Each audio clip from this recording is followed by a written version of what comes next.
Hi, welcome back to my channel. And if you're new here, welcome in the first place.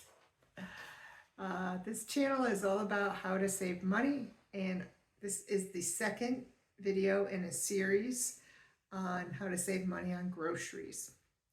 So, without further ado, here we go. So the next tip I'd like to give you is to shop every week. Now, some people don't do that. You can leave a comment below whether or not you shop every week or not. But there is a reason for that. The reason is because you want to take advantage of every sale that's out there. And some people say, well, I can't do that. I'll spend too much money, or I can only go every 2 weeks, or I can only go once a month. But if you make out a grocery budget and you have a certain amount of money planned for each time you go shopping, you shouldn't have a problem. And as long as you stick to the list, which we talked about in the previous video, you should be able to make it work.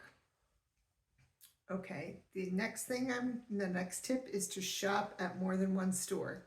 Now, a lot of people in the classes that I've taught have an issue with this because they say they don't have time, or they have to bring their children with them and it's just too much, or their stores are too far apart. Well, if the stores are too far apart, that could be an issue, except if you're going by a certain store on a different day other than your shopping day, you could just add that to your errands. Say on the way home from work, you decide that you're going to go grocery shopping on a Tuesday night in your main store. And in the last video, we talked about how to find which your main store should be. And that would be the one that across the board has the cheapest prices on most of the things that you buy. But the reason you made the price list is because you want to find out what other stores may have good prices also. And you want to shop the sales. So eventually what you're going to find is that you will do most of your shopping at that one store, and then the other stores that you go to will be just for the sale prices. And so say you do that shopping on a Tuesday night or a Wednesday night after work, and Saturday you'll be going by CVS on the way to bring your son to baseball practice. Or baseball season will be starting pretty soon, so that's okay. Or track practice or something like that. Well, then maybe if you usually wait around for him to be done, you could run to CVS while he's doing that, or run there on the way home. Or if there's a Walgreens near you, then you can go to both of them, depending on what the sales are for that week. Now, sometimes people will tell me that, oh, my stores are all too far apart, and that could be an issue. But where I used to live in Connecticut, I had a CVS, a Walgreens, and a Rite Aid. It was bing bang and boom on the other side of the street. And the grocery stores, which were ShopRite, Big Y, and Stop and Shop, were all within a 5-mile radius of each other. So I was very fortunate. Now I live up in the mountains in Georgia, North Georgia, and it is 25 minutes to get to the nearest pharmacies. And there's two of them, Walgreens and CVS, and they're right across the street from each other. But then it's another 5 minutes to get to the grocery stores. And my grocery stores of choice are usually Walmart first for my basics, because that is the cheapest store in my area. And then Kroger for the sales, and sometimes Publix, but I find Publix is very expensive. And even though they have a lot of the buy one, get one free sales, I have a hard time with that, because really buy one, get one free, to me, it means each one is 50% off. So sometimes that's a good deal. Other times it's not such a great deal if I can get it cheaper somewhere else. Okay, so what I do, because the stores are now so far away from me, is I plan one day a week and I do all my errands. If I'm going to go to CVS or Walgreens, that's all part of my errand day. So if I'm going to go to the grocery stores, I usually hit Walmart and Kroger. Again, Publix only if it has some good sales. There's also an Ingles near me, but that was the most expensive store in town, and I don't shop there. No offense to Ingles, and they do have gas points, just like Kroger does, but I don't shop there because I can get better deals and save money at the other stores. Okay, so the next tip is to buy items on sale whenever possible. I've read a variety of statistics that you can save anywhere from 10 to 50%, even if you don't use coupons, but you're just buying items on sale. I've been teaching these classes for years, and it started off as coupon classes, and then it graduated into how to save money on groceries. And my son has never, he's an adult now, he's never used a coupon that I know of, but he did call me one day and told me I would be proud of him because he tries to buy sale things whenever he can. So that was good. That made me feel good. Wish I could get him into couponing too, though. But anyway, if you're saving even 10%, say you normally spend $150 on groceries and you shop every week. So that's $15 a week you would be saving on the 10% end. And I really find that most of the time, if you shop the sales, you're going to save more than just 10%. But take an average of 30%. 30% is $45 a week. That's a lot of money.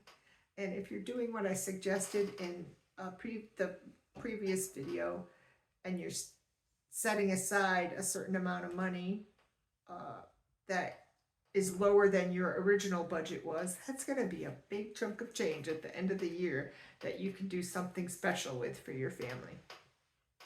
So another thing regarding sale items is it's a good idea to plan your weekly meals based on the sales. So if your husband says something like, oh, I could really go for a roast beef this week, you'll have to tell him, oh, sorry, honey, that's not on sale. We're having chicken because that's on sale. So you look at the store flyers and you figure out what is on sale that week, and you can base your meals on that and that will save you a lot of money.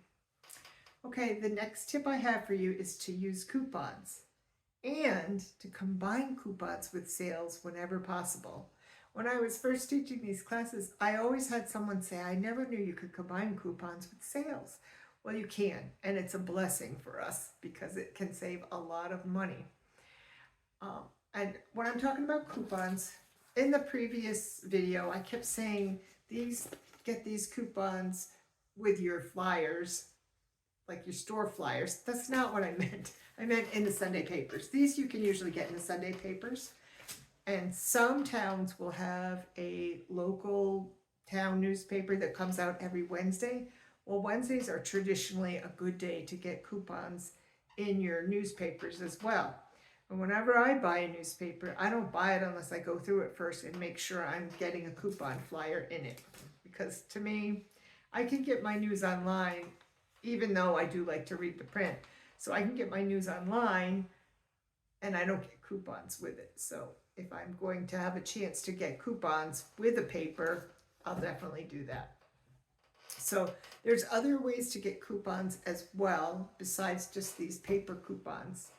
And I'm actually going to do a whole video just on that too. But most stores now have apps. So you can go on the app and find out what coupons you can clip by just like clicking the little thing that says click this. And that coupon, as long as you have a store card, which I always recommend that you get, once you've clipped it, it's attached to your store card. So when you buy it, the register will take that coupon off. Okay, so we're talking about store apps that has the coupons, but there's also other apps, and I'm actually going to do a whole separate video on the different apps, but there are apps like Fetch, and Fetch you can earn points by buying certain items that they have on special on their app that day or week. Usually it's for about a month. And it's one of those apps where if you scan your receipt, you earn points. Well, when you get enough points on Fetch, you can turn those in for gift cards, which is great. Of course, they're online gift cards, but still, that's great. And I've used Fetch for a while now. I love it. I'll leave it a link actually in the description down below. Sorry. Um, and but there's others too. There's a similar one called Checkout 51, and Shopkick is another one. And then there's other ones like Ibotta. So these aren't exactly coupons, but there are ways to save more money. And yes, it's a lot of work. And I said in the previous video, you can actually make this into a part-time job. Or you could just, if you don't have a lot of time, you can just use coupons and sales and the store apps and do the best you can with that. But there's also, so Ibotta, the issue with Ibotta is you have to, again, plan ahead. So before you go to the store, you need to check the Ibotta app and write that down on your list, what you're going to get there. Before you buy it, you actually have to click on it. And then you purchase it, and then you scan the item so that they'll know that you bought it. Okay, so yes, combines coupons with sales. It's an amazing way to save money, because if something's on sale for 99 cents and you have a 35-cent coupon on it, you're gonna, I'm not very good with math, so let me figure that out. Let's say it's $1 and you have a 35-cent coupon, you're only going to pay 65 cents for that. And the fact that it's on sale means that it was more money previously. But so those are some more tips that I have for you. And I'd like you to leave in the comments, if you don't mind, if you shop every week or if you shop at more than one store, and why or why not. It'd just be interesting, I think, to see what everyone's shopping habits are. Okay, this is the end for this video. My next video is full of more tips. If you liked this video, please give it a thumbs up. And if you'd like to continue to learn how to save money on everything from groceries to travel to gas, feel free to subscribe. Okay, I'll see you in the next video. Bye.